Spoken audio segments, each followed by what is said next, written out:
Winning hearts with storytelling. Today I'm talking to Yingdang Liu.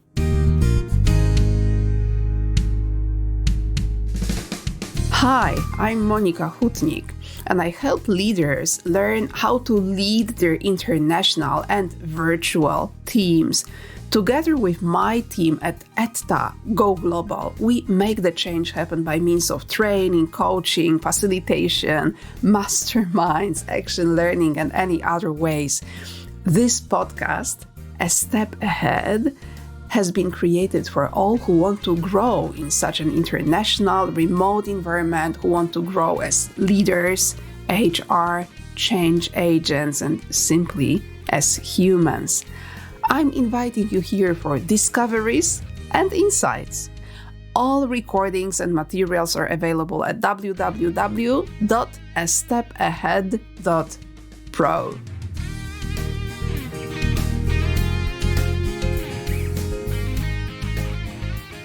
When you think about storytelling and business, there is a question how you can combine these two areas. Let me tell you, the connection is just amazing and fascinating. It's very, very, very strong. And I have a great guest who can tell us more about how it works, what it is, and why it is so important to have storytelling skills, especially when you are a leader. My guest works in the area of leadership, communication, obviously also storytelling. She is also a cross-cultural trainer, facilitator, and coach, and brings an amazing international experience into this conversation. Welcome. Hello, my name is Yingdang. Nice to meet all of you through Monica's podcast. I'm so glad that you are here. And I was so fascinated when we had this conversation about storytelling. So what brought you in this area? You are certainly an expert, and you actually wrote books about storytelling. This is a very good question. This is what I want to share with all of your audience today. Before I start to share how I got into the field of storytelling, I would like to say a little bit about myself, like my name and where I grew up, I think, and then your audience will get to know me a little bit better, and then I will share with you how I get into the field of storytelling. Is that okay? This already sounds like a promise of a little story. A little bit. Maybe I start with the story of my name. You know, as I mentioned, my name is Yingdang. That's my given name. My surname is Liu, so it's a Chinese name. So when foreigners heard my name, you cannot pronounce it. But if I tell you the meaning of my name, probably you will remember my name better. Ying, Y-I-N-G, is the character my dad gave it to me when I was born. It means intelligent, smart in Chinese. And my mom also gave me a character because they two are pretty equal. So each one of them gave me one character. So she gave me the character Dan. It means a flower, a peony. In Chinese, it's a very beautiful, it's our national flower. So because she wanted her daughter to be beautiful in the future. So my name Yingdang actually means both intelligent and beautiful. So that's me. That's such a great start. I love that. And I find so much meaning in the story of a name. That's something which I only started discovering after I got in this intercultural area. And I think it was the first time when somebody asked, so what's in your name? And I thought, nothing.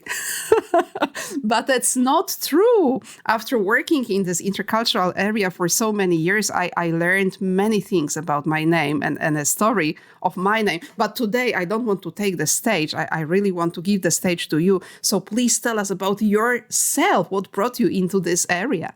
What I am doing right now is as you mentioned, I focus on the communication and leadership development. I'm a trainer and coach and facilitator. And I have done this for the past 13 years. And before that, I worked in college as a teacher. And also I worked in an American company as a customer service representative. As a customer service representative. So I have over 20 years of working experience. And it comes to the middle of my career journey at that time, I was thinking about, should I like start my own company? Should I pursue a career really I like? At that moment, I met a person. His name is Craig Valentine, and he's black, and he is the champion of a world champion of public speaking of Toastmasters International. So yeah, I remember like he went to China, maybe that's year of 2009, and he delivered a keynote speech for like over 500 people. And I was one of the audience. And I still remember one story he taught on the stage. He was talking about like he wanted to become a professional speaker, but his boss offered him a salary increase in order to keep him. So he was in a dilemma. What shall he do? And so he went back home and discussed with his wife. And his wife said, "Your dream is not for sale." That's sentence, strong. That's strong. Yeah, that was a very strong message. That message struck a chord with me. I was like sitting in the crowd of 500 people. I was like, wow, that's it. So, his story, he told me that story. That was like in 2009. It's like almost 15 years ago. I still remember his message. So his story inspired me because I was in the similar dilemma at that time. Like, oh, shall I quit from my job? And because I also found my passion in training, and shall I start my own training company at the moment? And his story inspired me. And so I started my own training and coaching business like 1 year later, and focus on communication, leadership, and storytelling is one key tool, both for a good communicator and for a good leader. So that's how I get involved in the storytelling field. By the way, when you shared this story, which made such a big impact on me, I already had shivers down my spine. I noticed little tears in my eyes, and I think it already left an impact on me too. I just need to consider what it means. That's a strong message. So absolutely, there is no doubt that stories really matter and that they really have a huge impact on us. Is this the reason why you also decided to write a book about storytelling? Wow, that's a good question. Let me show you my book first. Yeah, this is my book in Chinese. It was published in 2022. The literal translation of the title is "Winning Hearts Through Storytelling." Yeah. The reason why I started to write this book, I think, I would like to share you a short story behind that. Yeah. It's dated back to the February 2020, when the COVID just started. The first wave of COVID just started.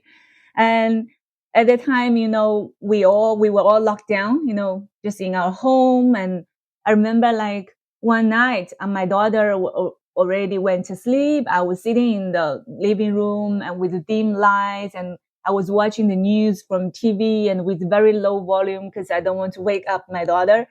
And I was listening to the news like, oh, how many people died today? And there were some like numbers from each city. And I was thinking that question. I was not sure about the future. Maybe next day or next month, something happened to our family. And I was asking me, what do I want to leave behind in this world? And then an idea just came to my mind, write a book. Because I had thought about writing a book in the past few years, but I didn't really put into action.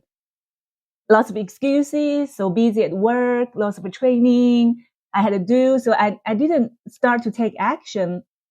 By that time, I have time every day. I was locked down at home. Why not start it now? So that's how and when I decided to write the book. And the topic storytelling just come to my mind. Yeah, this is the area I had been studying For several years. I had been training and coaching lots of professionals about storytelling, have a lots of case